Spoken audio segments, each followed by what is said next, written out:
세상에 떠도는 기묘한 괴담들. 첫 번째 이야기, 강원도에서 군복무를 할 때 들었던 소름 끼치는 실화괴담. 강원도에서 군복무할 때 들은 괴담입니다. 강원도 영월에 동굴바위라는 곳이 있습니다. 강물 안에 있는 커다란 바위가 있는데 그 바위에 동굴 같은 구멍이 있어서 붙여진 이름이죠. 이곳은 예전부터 경치가 좋아 사람들이 많이 오는 나름 알려진 곳인데 이상한 사고도 많이 나는 곳으로 그곳 주민들은 동굴바위 안에 원기가 있다고 믿고 있습니다. 하도 사고가 나서 수영 금지라는 경고판까지 있지만 1년에 몇 번씩 인명피해가 난다고 하죠. 2003년경에도 친구들과 놀러온 남자 한 명이 갑자기 없어져서 난리가 났었는데 일주일 후 잠수부들을 투입해 수색을 한 결과 동굴바위 속에서 시신을 발견할 수 있었다고 합니다. 그런데 동굴바위로 들어간 잠수부는 놀랐다고 하는데 물속에서 그 청년의 시신이 서 있었다고 합니다. 물에 빠진 시신을 건질 때 시신이 서 있으면 건드리면 안 된다는 게 잠수부들의 금기이긴 했지만 잠수부는 미신이라 생각하고 그 시신을 건지기 위해 시신에게 다가갔습니다. 그런데 다가간 순간 무언가 잠수부의 몸을 휘감았고 잠수부는 발버둥을 치며 빠져나오려고 했지만 자신을 잡아 끄는 힘이 너무 강해 빠져나오기 힘들었습니다.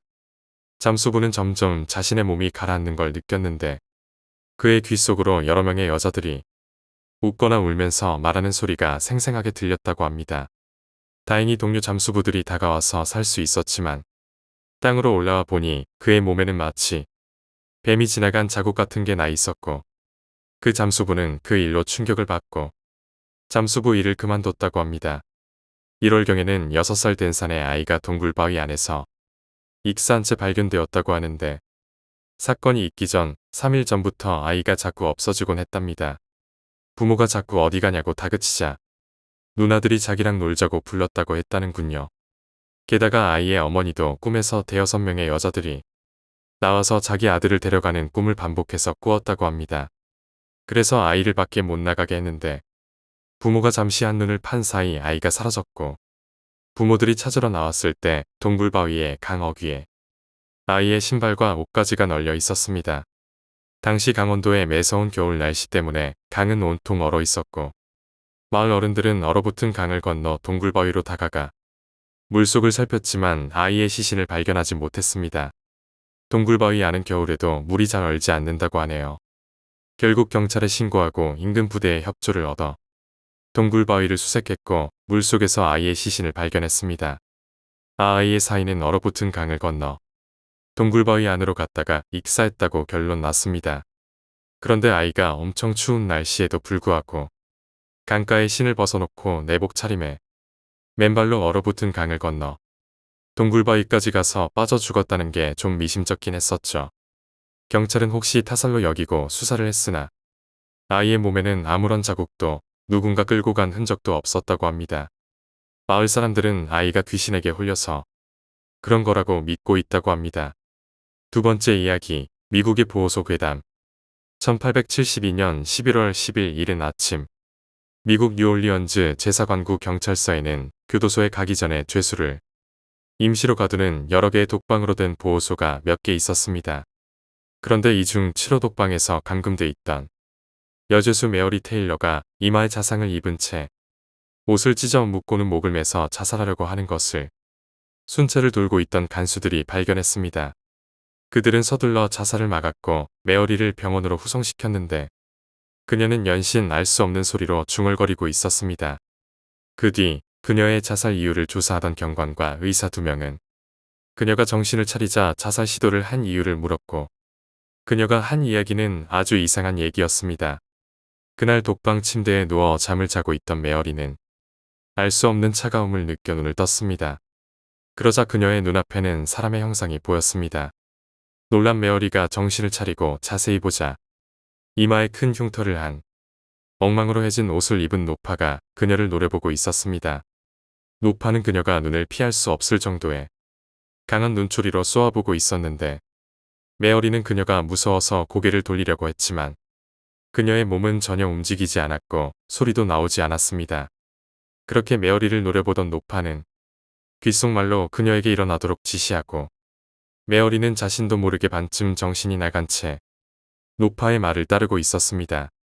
메어리는 노파에게 조종되는 듯이 자신의 이마에 상처를 내고는 자신의 옷을 찢고 묶어서 밧줄처럼 만들었고 옷가지의 한쪽을 천정의 대들보에 묶고 의자를 밟고 올라가 다른 한쪽의 고리 부분을 자신의 목에 걸고 올라서고는 의자를 차버렸던 것이었습니다. 메어리는 목에 충격이 느껴지자 가까스로 정신을 차렸는데 노파가 그녀를 노려보고 있는 게 느껴졌고 정신을 잃었습니다. 메어리의 이야기를 듣고 있던 의사는 스트레스로 인한 환각 증세라고 주장했는데 같이 있던 경관은 메어리가 이야기하고 있는 노파에 대해 금방 생각해냈습니다. 2년 전에 7호 독방 안에서 앤 머피라고 하는 주정뱅이 노파가 갇혀 있었는데 그녀는 불황자로 가족도 없이 떠돌면서 살았고 인근의 동물들을 잡아 죽이면서 일종의 미신적 행위를 하거나 아이들의 이마에 자상을 입히는 일 때문에 고소를 당해 잡혀 있었습니다. 앤 머피는 그 감옥에서 옷가지를 찢어 자살을 했는데 그 이후로 5명의 죄수가 7호 독방에서 똑같이 자살한 일이 발생했습니다. 그리고 메어리는 6번째 희생자가 될 뻔한 것이었죠. 이 정도면 단순한 우연이라고 보기에는 힘들다고 생각한 경찰 당국은 신중하게 벽의 벽돌을 두드려보고 틈이 있는 곳들을 점검했지만 인간이 비집고 들어갈 수 있는 크기의 구멍은 발견되지 않았습니다. 그 후 몇 달간 7호 독방은 사용되지 않았습니다. 그러는 와중에 그 사실을 알지 못한 신참 경관이 존 레널드라는 고주망태로 취한 어부를 술안주로 7호 독방에 투옥시켰습니다. 이 사실은 안고참 경관들은 존을 풀어주려고 했지만 다른 보호소가 10,000원이라서 서로 돌아가며 독방 안의 형세를 살펴보기로 했습니다. 새벽 2시쯤이 되자 존은 침대에서 코를 골며 자고 있었고 경관들은 5분마다 간방문을 열고 그를 살펴보고 있었습니다. 새벽 4시까지는 별 일이 없었고 경관들도 슬슬 지쳐갈 무렵 돌연 코 고는 소리가 들리지 않았습니다. 뭔가 안 좋은 느낌이 들어서 경관들이 독방에 들어가자 존이 메어리가 한 것과 똑같이 자신이 입고 있던 셔츠를 찢어 고리줄을 만들어서 대들보에 연결하고 있는 모습이 보였습니다. 간수들에 의해 간발의 차이로 목숨을 부지하게 된 존 역시 이마에 자상이 나 있었고 조사 경관에게 자신의 경험을 이야기하기 시작했는데 그가 한 진술 역시 메어리가 증언한 그대로 낡은 옷을 입고 낡은 슬리퍼를 신은 이마에 흉터를 가진 노파를 보았고 그 노파가 시키는 대로 했다고 진술했습니다. 결국 7호 독방은 폐쇄되었다고 합니다. 또 하나 놀라운 일은 생전에 애는 자신의 흉터 때문인지 인근의 아이들의 이마에 손톱으로 상처를 내곤 했는데 그 노파에게 조종되어 죽은 자살한 5명의 시신을 살핀 의학적 보고서에 따르면 전원의 이마에 자신이 스스로 낸 듯한 핥힌 상처가 있었다고 합니다. 세 번째 이야기, 빙의. 말레이시아에서 일어난 일이라고 합니다. 1987년 6월경 야간 업무를 보고 있던 경찰관 안톤 마르가는 갑작스레 경찰서로 소리 지르며 뛰어온 여인을 보고 놀랐습니다. 경찰서에 뛰어든 여인은 20대의 젊은 여성이었는데 그녀는 머리를 산발한 채 붉게 충혈된 눈으로 안톤의 어깨를 잡고는 살려달라고 소리를 지르는 것이었습니다. 안톤과 동료들은 여인을 진정시키려 했으나 여인은 연신 자신의 귀에 뭔가가 들린다며 소리를 멈추게 해달라고 소리를 질렀습니다. 여인의 신원을 조사한 경찰들은 보호자인 남편에게 연락을 시도했으나 연락이 닿지 않자 결국 정신병원에 전화를 걸었고 그녀는 정신병원으로 실려갔습니다. 다음날 병원으로 찾아간 안톤은 어제 난동을 부린 여인의 남편을 만났습니다. 그는 상당히 힘들어 보였는데 새 집으로 이사한 다음부터 아내가 점점 이상해지기 시작했다고 증언했습니다. 새 집으로 온 다음 날부터 아내는 집에 혼자 있는 걸 싫어했으며 자신의 직장에 전화를 걸어 자꾸만 새 집에서 눈에 보이지 않는 사람들이 자신에게 말을 건다며 호소했습니다. 남편은 그녀가 몸이 약해서 헛것을 본다고 생각했습니다. 남편은 곧 그러다 말겠지 했지만 아내의 행동은 점점 이상해졌습니다. 늘 잘 웃고 사교적이던 아내는 늘 찡그린 얼굴이었고 이웃들과 싸우기 일쑤였습니다. 밤마다 발작 증세가 심해졌고 몇 주 뒤에 일을 끝낸 남편이 집에 가보니 자신들이 키우던 고양이가 죽어있는 걸 보고는 놀래서 아내를 불렀는데 아내는 고양이가 말을 안 들어서 죽였다고 하는 것이었습니다. 그는 아내가 점점 무서워졌고 아내를 친정으로 보냈지만 그곳에서도 아내는 난동을 부렸습니다. 아내는 자신이 어디를 가든 귓속에서 자꾸 총소리가 나며 피투성이가 된 여러 명의 사람들이 계속 말을 걸며 괴롭힌다고 호소했습니다. 이 일이 계속되자 견디지 못한 남편이 집을 나갔고 아내는 경찰서로 뛰어든 것이었습니다. 남편의 호소를 들은 안토는 한번 조사해 보겠다고 했고 정신을 차린 아내에게 그녀에게 나타나는 사람들의 인상차기를 알 수 없냐고 물었습니다. 아내는 몇 가지의 사람들의 모습과 특징을 진술했는데 2년 전 실종되었다고 신고된 사람들의 인상차기와 비슷하다는 걸 알게 되었습니다.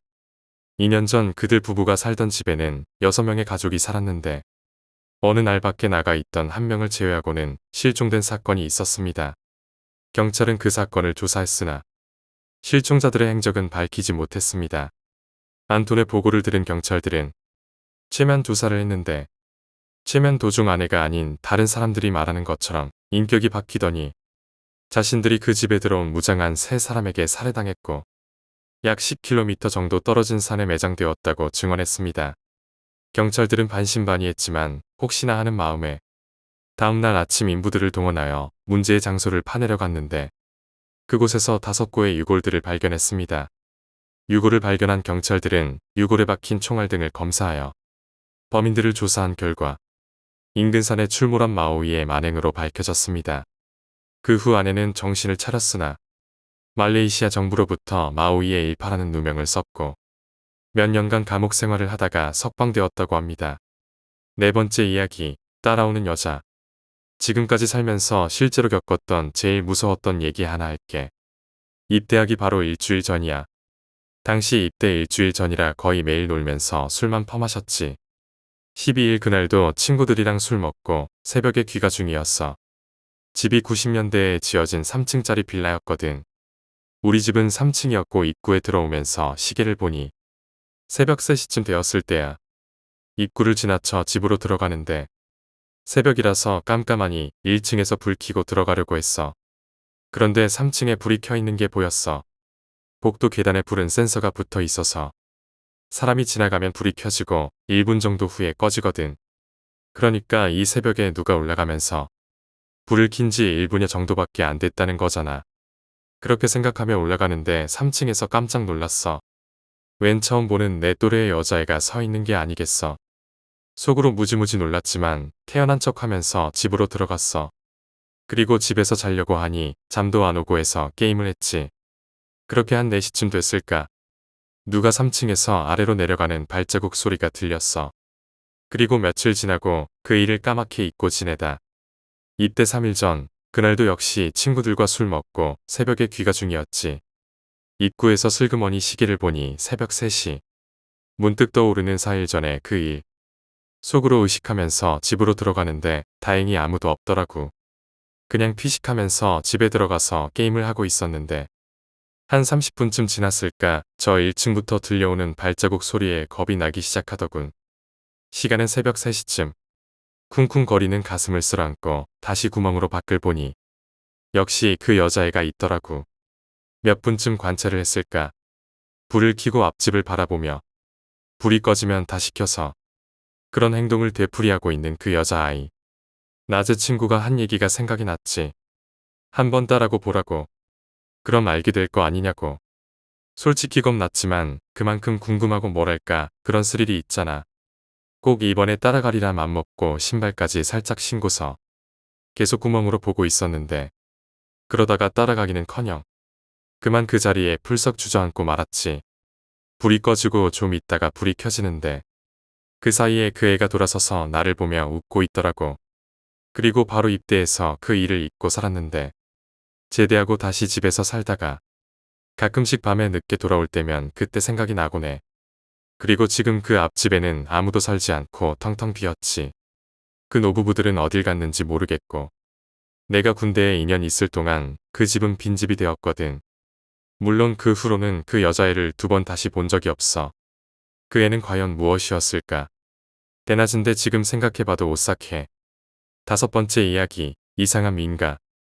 예전 대학생 시절 취미로 특별히 목적지를 정해두지 않고 차를 끌고 멀리 나가곤 했을 때 겪은 이야기입니다. 이때도 취미로 저 혼자 차를 운전해서 고속도로를 달리다가 문득 아무것도 쓰이지 않은 출구 간판을 우연히 발견했고 충동적으로 그곳에 가보기 위해 핸들을 꺾었습니다. 그 방향으로 들어가 한참을 운전해도 주택지와는 다소 거리가 있는 산속이어서 휴게소나 주차 구역도 한참을 나오지 않았고 이 지역에는 민가도 딱히 보이지 않아서 제 차 외에는 앞뒤로 전혀 다른 차는 보이지 않았습니다. 하지만 주변 자연경관이 좋아서 기분이 좋았던 탓에 그쪽 출구 쪽으로 나가려고 간판을 따라 잠시 나아가니 고속도로임에도 불구하고 도로 바로 양쪽에 민가 몇 채가 있었습니다. 고속도로에 웬 민가가 있지? 놀랐던 저는 마침 주변에 다른 차들도 없던 만큼 속도를 줄여서 천천히 그 주변을 돌아보며 운전했습니다. 자세히 살펴보니 아무래도 그곳은 일종의 마을인 것 같았고 수십 채의 집이나 용도를 알 수 없는 건물이 밀집해 있는 장소로 보였습니다. 그렇게 주변을 돌아보니 바로 눈앞에는 문제가 있는 차들을 위한 카센터가 보였고 그 옆에 주차할 수 있는 공간이 보였습니다. 그래서 주차 공간 근처로 가보니 음료 자판기가 보였습니다. 평소 취미생활 때문에 차 안에 쌍안경이 있었기 때문에 저는 그 공간에 차를 세우고 깜빡이를 켜놓은 뒤 자판기에서 음료를 뽑으면서 잠시 동안 근처 민가 쪽을 향해서 쌍안경으로 관찰하기 시작했습니다. 일단 먼저 자판기에 돈을 넣고 핫초코 버튼을 눌렀는데 뜬금없이 탄산 레몬 주스가 나왔습니다. 그때까지는 주변을 살펴볼 호기심으로 가득 차 있었지만 평소 속이 좁았던 저는 다른 음료가 나온 것에 순간 불쾌해져서 이걸 어디에 가서 말해야 되지? 주변에 카센터 사장님은 안 계시나?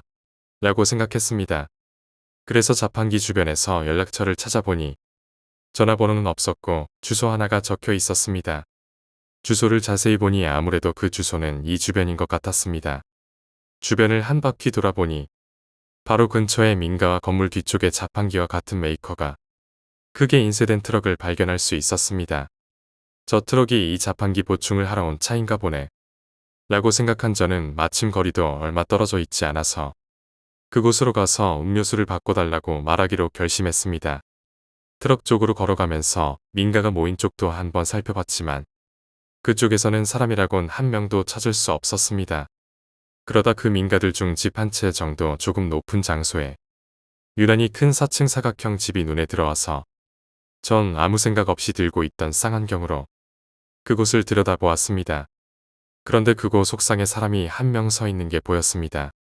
쌍안경의 줌 상태를 조절하면서 머리부터 아래로 훑으며 천천히 내려갔는데 이 사람의 복장이 다소 기묘했습니다. 정육점에서나 입을 만한 앞치마를 한 상태였고 허리에는 정육점에서 쓰는 푸주칼이 걸려 있었습니다. 바닥 쪽을 보자 사람 한 명이 머리에서 피를 흘린 채 쓰러져 있는 것을 봤습니다. 깜짝 놀라 쌍안경에서 순간 눈을 떼다가 다시 한번 쌍안경으로 그곳을 바라보니 머리에서 피를 흘리며 쓰러져 있던 사람은 옥상에서 남자에 의해 질질 끌려가고 있었습니다. 멀리서 육안으로 보면 잘 보이지 않았지만 쌍안경으로 보면 머리에서 피 흘리는 사람을 질질 끌고 가는 것을 보니 순간 너무 무서워서 온몸이 굳어지는 게 느껴졌습니다. 소리를 지르고 싶을 정도로 긴장되기 시작했지만 그때 주변에 다른 민가 몇 채에서 거의 동시에 문을 열고 남자 몇 명이 나오는 것이 보였습니다.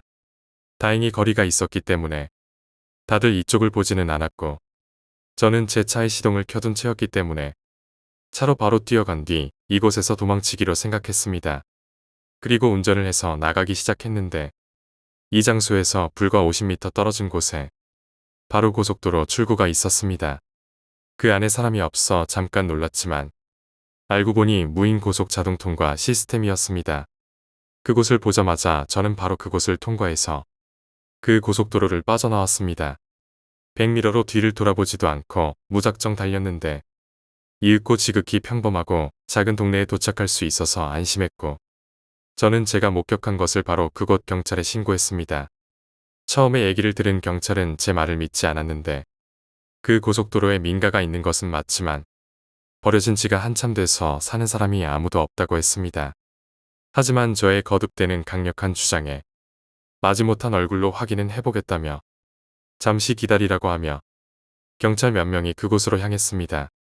이후에 경찰들이 그곳으로 향했는데 생각보다 일이 커져서 사람은 보지 못했지만 그곳에서 식칼들과 혈흔 등을 목격했기 때문에 대도시의 경찰 쪽으로 지원을 요청했고 과학수사요원 등까지 오며 조사를 했습니다. 신원을 알 수 없는 여러 사람의 혈흔 등이 나왔다고 하고 수사를 진행할 것이라는 대답을 들을 수 있었습니다. 다만 이 일 자체는 제가 대학생 시절 겪은 일인데 몇 년 후 직장을 다니는 지금까지도 해결되지 않았습니다.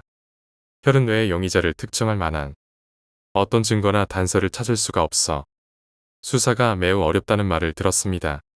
또 그 민가 자체는 서류상으로도 예전에 소멸한 지역으로 지도에서도 공식적으로는 저 민가는 사라진 곳이라는 말만을 들었습니다. 이 일을 겪은 이후로 더 이상 홀로 여행하는 취미는 즐기지 않게 되었습니다. 여섯 번째 이야기, 불법 치르적 괴담. 이 이야기는 2008년 3월 7일 경기도 양주시에 살고 있던 14살의 여중생 강양이 외국인 노동자로 일하고 있었던 필리핀 출신의 불법 치르자였던 빌리가스 준페럴에 의해 무참하게 살해된 사건입니다. 양주 여중생 살인사건의 범인 빌리가스 준페럴은 2001년 관광비자로 한국에 입국했었고 이후 제때 출국하지 않아 불법 치르자 신분이 되고 말았습니다. 처음부터 입국 목적이 관광이 아니라 취업이었기 때문에 의도적인 출국 기피자였던 걸로 보입니다. 이후 그는 본인의 친형이 일하고 있던 경기도 양주의 한 섬유공장에 취업하게 되는데 이곳은 필리핀, 방글라데시, 태국 등의 외국인 노동자들이 집단으로 거주하고 있던 상태였다고 합니다. 범인 빌리가스 준페럴이 일하고 있던 공장에서 3km 떨어진 곳에 양주시 회암동의 한 주택가에 일종의 공동주택이 있었다고 합니다. 이 공동주택은 컨테이너 3개를 나란히 이어 붙여서 만들었던 공동주택이었다고 합니다. 첫 번째 컨테이너에는 한국인 변 씨가 일남 일녀의 자녀와 함께 살고 있었고 나머지는 섬유공장에서 일하는 필리핀 노동자들의 공동 기숙사로 사용되고 있었다고 합니다. 범행을 저지르기 전 빌리가스 준페럴은 친형이 살고 있는 공동주택에 가끔씩 들르며 여기에 살고 있는 강양을 유심히 지켜보다가 강양의 어머니가 일하러 나간 뒤엔 보호자가 없다는 걸 알고 범죄를 저지르기로 결심합니다. 2008년 3월 7일 공장에서 근무를 마친 빌리가스 준페럴은 친구들과 함께 동두천 인근 클럽에서 술을 마셨다고 합니다. 평소 같았으면 이후에는 저녁 공장에 가서 야근을 해야 했지만 그는 공장 대신 3km쯤 떨어진 양주시 회암동의 한 주택가로 향합니다.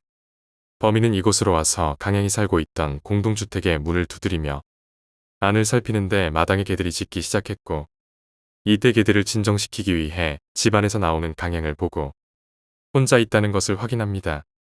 이후 25m 정도 떨어져 있던 친형이 살고 있던 숙소로 가서 시카를 챙기고 친구를 찾는 척 현관문을 두드렸고 다시 나온 강양에게 시카를 들이대며 위협을 가해 집 밖으로 끌고 나옵니다.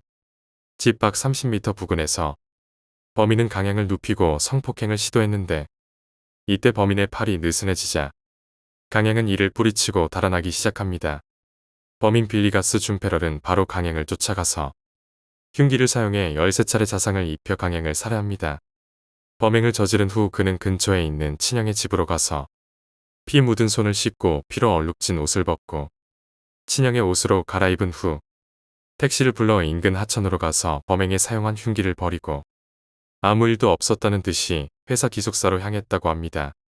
참혹하게 살해된 강양의 시신은 사건 발생 3시간 후 동네 초등학생들에 의해 발견됩니다. 골목에 사람이 쓰러져 있는 것을 목격하고는 무서워서 집에 들어가지 못하고 있다가 동네 주민을 만났는데 주민이 후레쉬로 쓰러져 있는 사람의 얼굴에 비추었더니 사망한 강양이었습니다. 신고를 받은 경찰이 시신 확인 후에 바로 수사에 나섰고 현장 인근의 CCTV를 확보해보니 한 외국인이 배회하며 공동주택을 두리번거리는 모습이 포착되었습니다. 경찰은 이후 외국인 노동자가 범인일 것으로 보고 현장 주변을 탐문하기 시작했고 범인 빌리가스 준페럴의 친형의 집에서 결정적인 단서를 확보하게 됩니다. 친형의 신발에 몇 방울의 피가 묻어 있었던 것을 확인했다고 합니다. 범행 직후 흔적을 지우려고 왔다가 남긴 것이었고 친형의 증언도 있었는데 동생이 와서 옷을 갈아입고 손을 씻고 간 것 같다.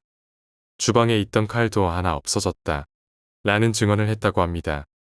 사건 발생 3일 만에 양주 경찰서 경찰들은 빌리가스 준페러를 살인 용의자로 특정하고 긴급 체포합니다.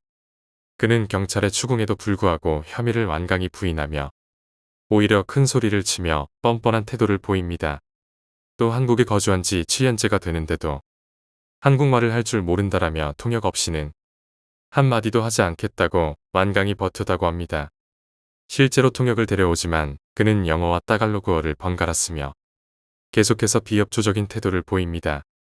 경찰은 그에게 DNA 감식 결과 혈흔과 함께 수집한 증거물을 들이대며 추궁했고 빌리가스 준페럴은 그때서야 살인을 자백합니다. 범인은 시종일관 계획적 범죄가 아닌 우발적 범행을 주장했고 모든 걸 사망한 강양의 탓으로 돌리는데 형 집으로 가던 중 처음 보는 여자아이의 어깨를 잡자 욕을 해서 홧김에 살해했다. 라는 주장을 계속합니다. 경찰은 이후 빌리가스 준페럴의 기숙사에서 피 묻은 옷과 신발, 하천에서 범행에 사용된 흉기를 찾아냈고 검찰은 범인을 살인 등의 혐의로 구속 기소합니다. 2008년 4월 20일 의정부 지방법원은 그에게 무기징역을 선고합니다. 재판부는 나이 어린 피해자를 성폭행하려다 실패해 흉기로 찔러 살해한 행위는 그 대가와 사회에서의 격리가 필요하다고 판단하여 무기징역을 선고한다. 고 했습니다. 그러나 범인은 전혀 반성하는 모습을 보이지 않고 뻔뻔한 태도로 끝까지 일관했다고 합니다. 이 사건은 불법 체류자에 의해 10대 소녀가 잔혹하게 피살된 사건인데도 당시에는 언론의 주목을 받지 못했다고 합니다. 이때 크고 작은 사건이 연이어 터지면서 메이저 언론의 관심에서 멀어졌던 것으로 보입니다. 이때 프로야구 선수 출신 이호성의 연쇄살인 및 안양의 초등학생 유괴살인 사건도 일어났던 해라 크게 주목받지는 못했지만 결국 지방 언론사의 보도와 네티즌들의 관심으로 세상에 알려졌습니다. 당시 이 사건을 취재한 경기북부일보에 따르면 처음에는 메이저 언론사에서도 무관심했기 때문에 현장 검증을 할 때에도 메이저 언론사에서는 아무도 오지 않았었다고 합니다. 이곳에서만 당시 취재를 유일하게 진행했었는데 피해자인 강양의 어머니로부터 강양 어머니가 저희에게 유품도 맡겼어요. 일기장과 책 등을 주며 상세하게 취재해서 딸의 억울함을 세상에 알려달라는 부탁이었어요. 당시 사건 발생 20일이 지났는데 아무도 보도해주지 않았어요. 오로지 북부일보만 카메라를 들고 이리저리 뛰어다녔습니다. 현재 강양 어머니는 국가를 상대로 소송 중입니다. 불법 체류자를 방치한 것에 대해서 책임을 묻고 있는 것입니다. 사건 당시 피해자 강양의 가족은 부모들의 이혼 후 어머니 혼자 16살의 아들과 14살의 피해자 강양을 양육 중이었으며 근처에서 작은 호프집을 운영 중이었다고 합니다. 사건 당시 어머니는 장사를 위해 가게로 나간 상태였고 16살의 오빠도 그날 집에 없던 상태에 피해자 혼자 만화책을 보며 엄마와 오빠를 기다리다가 범죄에 희생되었습니다. 범인 빌리가스 준페럴은 이후 무기징역형을 선고받고 현재 대전교도소에 복역 중이라고 합니다. 삼가 고인의 명복을 빌고 피해자 유가족분들은 안정을 찾으셨기를 바랍니다. 7번째 이야기, 할머니의 전화. 봉사활동을 다니다 보면 정말 여러 사람들을 만나게 된다. 독실한 크리스천이셨던 저의 부모님의 영향으로 중학교 시절부터 봉사활동을 계속해온 나는 한 달에 한 번 저 멀리 판자촌에 혼자 사시는 노인분들을 도와드리곤 했다. 오늘은 그중 가장 기억 속에서 지워지지 않는 한 분에 대해 이야기해볼까 한다. 그날은 무척이나 더웠던 여름날이었습니다. 무시무시한 더위로 모든 사람이 지쳤고 결국 원래 일정에서 절반 정도만 진행된 상태에서 철수하였습니다. 그래서 그날 찾아뵙지 못한 분들에 대한 죄송한 마음이 내 가슴 한구석에 남아 있었습니다. 죄송한 마음에 찾아뵙지 못한 분들에게 전화를 해서 안부를 전해드리고자 했고 그렇게 전화를 걸었을 때 2번째 집이었습니다. 그분이 받으셨습니다. 처음 뵙겠습니다. 이 말로 시작된 전화통화는 이어지고 이어져 1시간이 넘게 지속되었습니다. 딸이 3명 있는데 모두 결혼하고는 전화가 안 된다고 하셨고 할아버지가 돌아가신 뒤로는 외롭다라는 말만 반복하셨습니다. 그렇게 이어지던 전화는 꼭 찾아뵙겠다는 약속 후에 전화를 끊을 수 있었습니다. 그렇게 몇 주 후 봉사활동팀 2명과 함께 할머니 댁에 찾아뵙게 되었습니다. 할머니 댁은 꽤나 깊은 곳에 있었고 생각보다 집도 괜찮고 할머니도 정정하셨습니다. 그렇게 2시간 정도 이야기를 나눈 뒤 집으로 돌아가려고 하니 할머니는 조심스럽게 전화번호 좀 가르쳐 달라고 하셔서 선뜻 내 번호를 드렸습니다. 문제는 그때부터였습니다. 다음 날부터 내 전화기는 언제나 통화 중이었고 통화 시간은 점점 길어지고 통화 횟수도 감당 못할 만큼 늘어났습니다. 평일과 주말을 가리지 않고 쉴 새 없이 전화가 와서 정상적인 생활도 불가능하고 남자친구와의 불화도 생겼다. 하루 이틀이 아니라 한 달 정도 겪으니 안 되겠다 싶어서 통화 도중에 조심스럽게 말을 꺼냈습니다. 할머니, 저도 전화를 계속 받고 싶지만 학생이라 할 일도 있고 계속 전화 받기는 힘들 것 같아요. 대답도 없이 할머니는 전화를 끊으셨고 나쁜 생각이지만 한편으로는 다행이라 생각했습니다. 그 이후 단 한 통의 전화도 오지 않았고 한편으로는 걱정이 되기 시작했습니다. 한 달 후 다시 그곳에 봉사활동 갈 일이 생겼다. 잘 됐다고 생각해 할머니에게 전화를 걸었습니다. 할머니, 잘 지내시죠? 이 근처에 왔는데 할머니 잠깐 뵙고 갈까 해서요. 근데 이상했습니다. 뭔가 말씀을 하고 계시지만 통화 음질이 이상한 건지 잘 안 들려서 몇몇 단어들로 대화를 이어나갔습니다. 할머니 집으로 올라가는 내내 통화는 계속되었고 한참을 올라가다 보니 할머니의 집 앞에 도착했습니다. 갑자기 할머니가 소리를 지르셨고 깜짝 놀랐지만 일단 문을 열었습니다. 할머니는 목에 전화기 줄이 감긴 채로 이미 돌아가신 상태였습니다. 나중에 들은 이야기이지만 할머니가 돌아가신 날은 저와 마지막 통화 후였고 할머니를 발견한 그 날까지 약 한 달여간의 시간 동안 그대로 방치되어 있었던 것이다.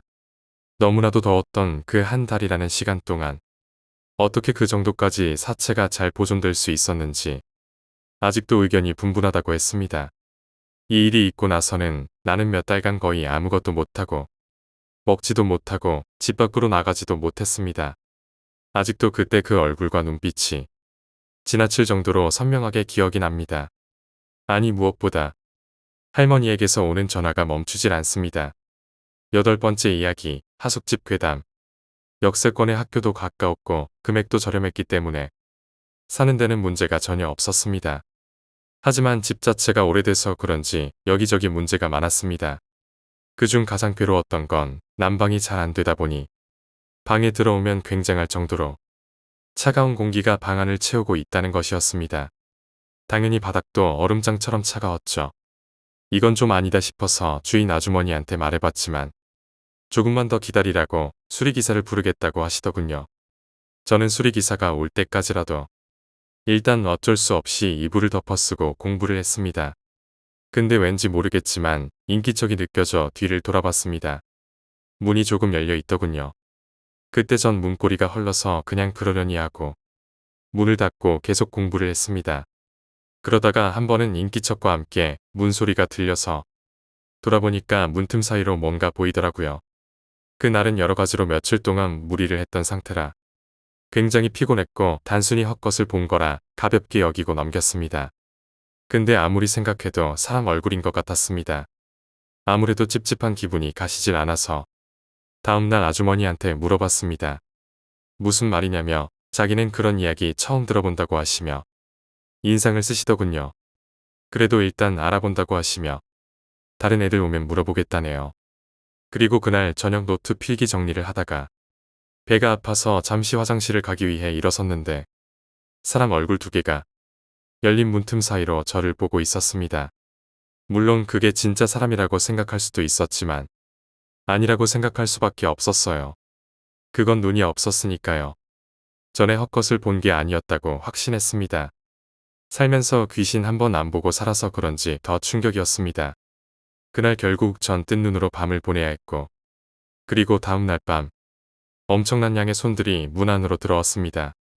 그리고 저는 그 일이 있고 5일 후 하숙집을 나왔습니다. 표면적인 이유는 난방 문제라고 이야기했습니다. 지금 생각해보면 유난히 제 방을 휘감았던 한기가 굳이 난방 문제는 아니었을지도 모르겠네요. 9번째 이야기, 묘비의 할아버지. 눈이 많이 내린 설을 앞둔 어느 날이었습니다. 저는 그날 중반 야간 근무를 받고 경계 근무 중이었습니다.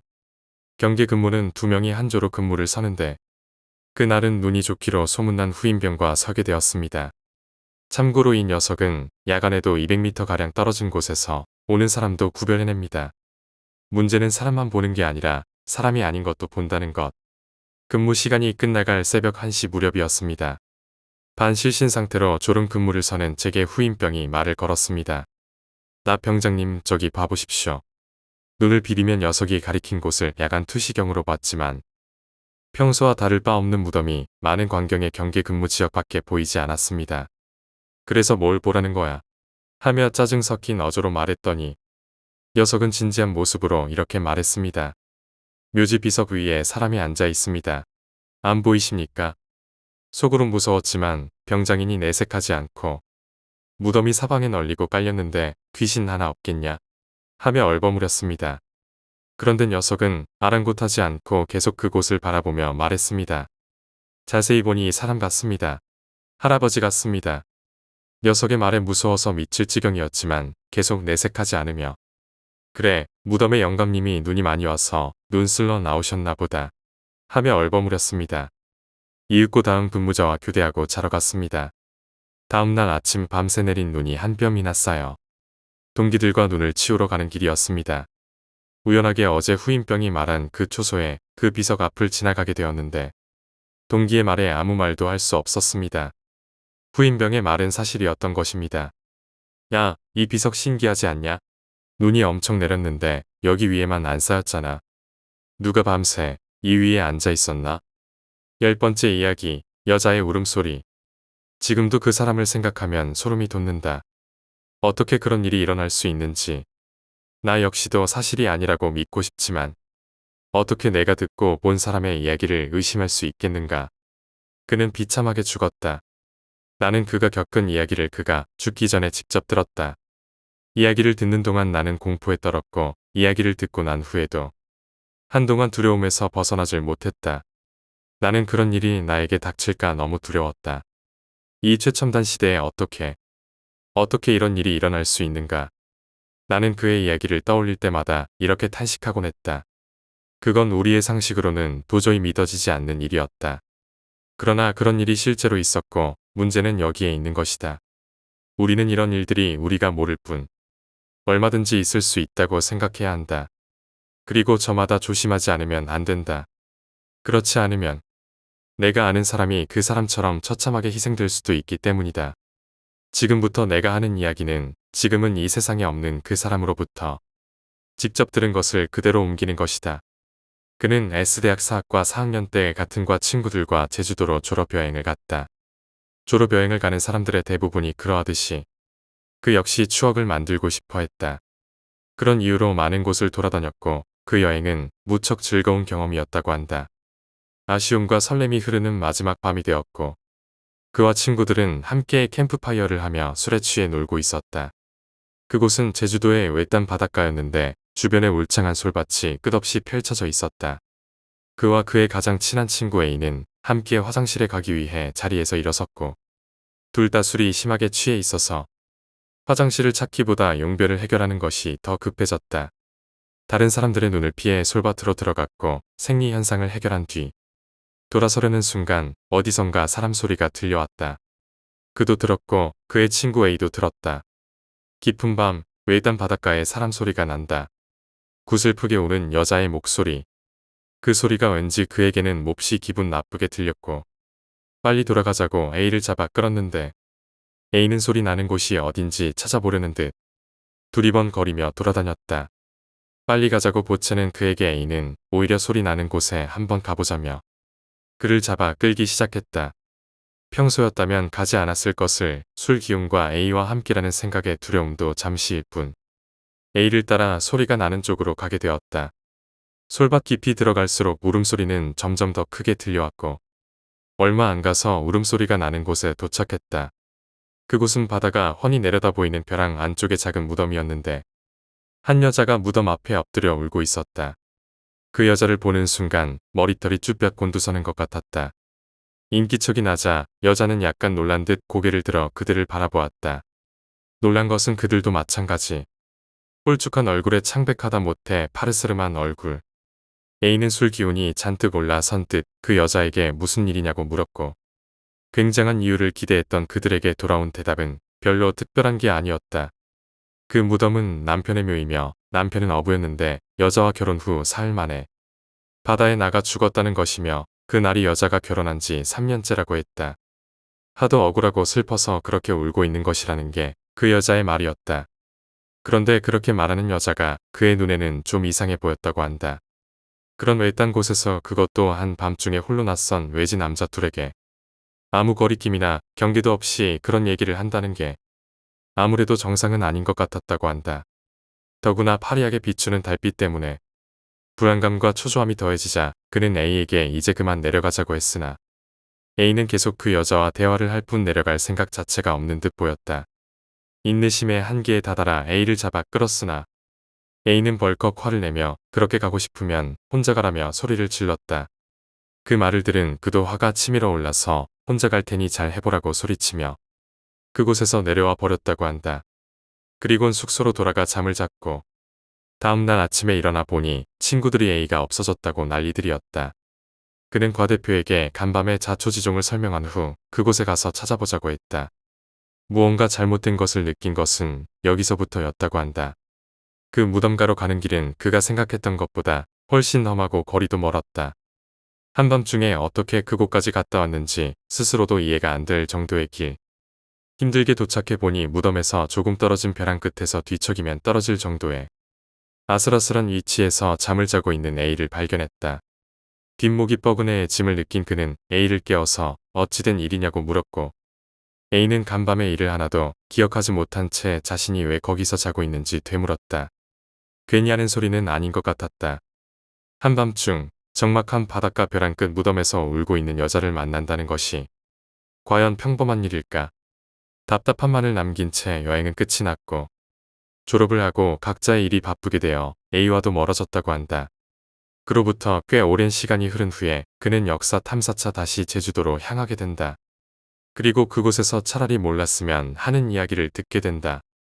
제주 역사 탐방 중 제주도 토박이로 80년 넘게 살아오신 할아버지께 이런저런 얘기를 묻다가 문득 그날의 일이 떠올라 A와 겪었던 일을 말씀드렸더니 낯빛이 어두워진 할아버지께서 지금 당장 집으로 돌아가 용한 무당부터 찾으라 했다. 그 할아버지의 말씀은 이랬다. 그 여자는 제주도에 아주 오래전부터 나타나곤 하는 이어도 귀신이며 이런저런 방법으로 남자들을 홀려 목숨을 빼앗아 간다고 했다. 그 순간에 겨우 목숨을 건진 사람일지라도 머지않아 비참하게 죽고 만다는 것이다. 그 이야기를 듣는 내내 소름이 돋아서 몇 차례나 정신을 놓을 뻔했다고 한다. 그리고 그때 보았던 여자의 모습을 다시 떠올려 보았다. 어딘지 기괴하고 스산한 분위기가 다시 느껴졌다. 그 여자에게 받았던 섬뜩한 느낌도 뇌리에 박혀 지워지질 않았다. 하지만 그냥 미신이겠거니 하는 것이 사람 심리이지 않은가. 그 역시 무당을 찾아가기보다 그 당시 함께였던 A의 일을 수소문하기 시작했다. 수소문 끝에 알게 된 A에 대한 이야기는 너무나 처참했다. 큰 부자이던 A네 집이 졸업과 동시에 쫄딱 망해버렸고 A의 아버지는 고혈압으로 돌아가셨으며 A의 어머니도 그 충격으로 자살하셨고 A는 미국에 있는 큰아버지의 저택으로 갔다가 강도에게 난도질 당해 죽었다는 것. 이제서야 실감하게 된 그는 용하다는 점쟁이를 수소문하기 시작한다. 그러나 찾아가는 점쟁이마다 조치를 취해주긴커녕 문지방도 넘기 전에 쫓아내는 것이 다반사였다.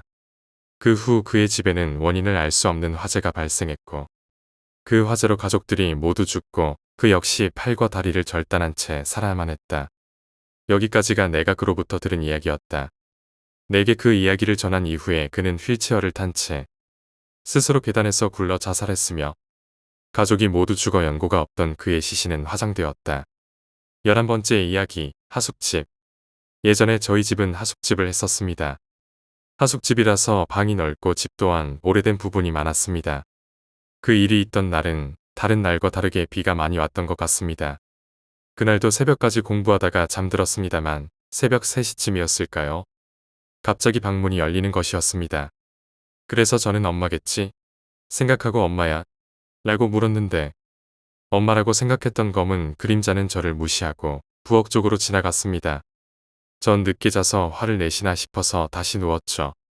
그리고 얼마 후 갑자기 옆방인 화장실에서 물소리가 크게 나고 번개가 쳤습니다.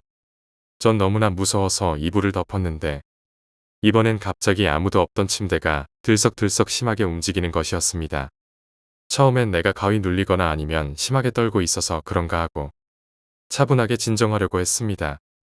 하지만 계속 침대는 움직였고 급기야 이불까지 누군가 잡아당기는 것이었습니다. 저는 급기야 그만 오줌을 지리고 기절하고 말았습니다. 다음날 아침 엄마에게 말해보니 엄마는 어제 제 방에 오시지도 않으셨고 부엌에서 아침 준비 중이셨다고 합니다. 그런데 놀라운 일은 하숙생들도 어제 물소리를 들었다고 했다는 거죠. 하지만 원인을 알 수 없어서 그냥 없던 일처럼 잊고 지냈습니다. 그러나 일주일 뒤 또다시 그런 일이 발생했습니다. 그래서 풍수지리사를 불러다가 물어보니 집터에 수맥이 지나간다라는 것이었습니다. 결국 터가 안 좋구나 생각하고 옆동으로 이사했죠. 그리고 한 달 뒤 지난 집터를 무너뜨리고 재건축을 했는데 집터에서 웬 인형과 머리카락 뭉치가 나왔습니다. 그것도 제 방 밑에서 말이죠. 12번째 이야기, 장롱 위의 자매. 저와 알고 지내는 동생에게 일어났던 일입니다. 어느 날 그 아이가 꿈을 꿨는데 자신의 방에 있는 낮은 장롱에서 시선을 느꼈다고 합니다. 그래서 옆에서 자던 동생을 깨워서 장롱을 올라가 보라고 시켰는데 동생이 올라가다가 비명을 꽥 지르면서 내려왔답니다. 장롱 위에 누가 있어? 동생의 말을 위로 올려다보니 정말 웬 여자 둘이 올라와 있었답니다. 하나는 속옷을 곱게 차려입었고 하나 미라처럼 붕대를 칭칭 감고 있었다는데 그 아이와 동생은 너무 놀라서 어쩔 줄을 몰랐답니다. 그런데 그 여자들이 내려와서 말을 걸었다고 합니다. 붕대 감은 애가 내 동생인데 동생을 이렇게 만든 녀석을 찾고 있다고. 그러니 해를 끼치지 않을 테니 소리 지르지 말라고 하더랍니다. 평소에도 영감이 강한 편이라 귀신을 자주 보는 편이던 그 아이는 뭔가 있는가 보다 싶어서 그저 고개를 끄덕이고는 무슨 일이냐고 물으니 그녀들은 대꾸 없이 거실로 휙 나가더니 뭔가를 찾는 듯 온 집안을 뒤집어 놓더랍니다. 그렇게 한참을 뒤지다가 동생의 부모님이 주무시는 안방까지 들어선 그녀들. 마지막으로 안방에 있는 장롱 앞으로 가 갑자기 문을 휙 열더니 둘이서 무언가 고개를 끄덕이고는 장롱 안으로 쑥 들어가 사라져 버렸다고 합니다.